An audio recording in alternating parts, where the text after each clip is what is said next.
Les ruptures familiales sont de plus en plus fréquentes, donc aussi bien quand on prend les enfants en famille recomposée que les enfants en famille monoparentale, on assiste à une forte progression.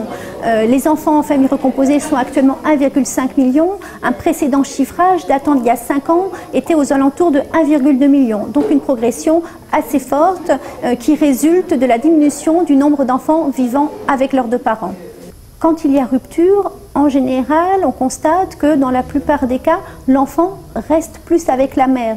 86% des enfants vivant en famille monoparentale vivent avec leur mère. 80% des enfants vivant en famille recomposée vivent avec leur mère. Maintenant, dans la moitié des familles recomposées, il y a un enfant de la nouvelle union. Et d'ailleurs, la proportion d'enfants vivant en famille recomposée qui sont des enfants issus de la nouvelle union a plutôt tendance à augmenter.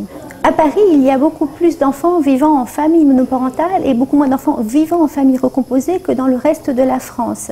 Une partie de ce résultat s'explique par le parc de logement parisien qui est moins adapté aux familles les plus nombreuses, telles que les familles recomposées après la naissance de nouveaux enfants. La recomposition familiale nécessite d'avoir des logements adaptés, nécessite d'acheter un certain nombre de choses en double pour l'enfant dans ces deux logements.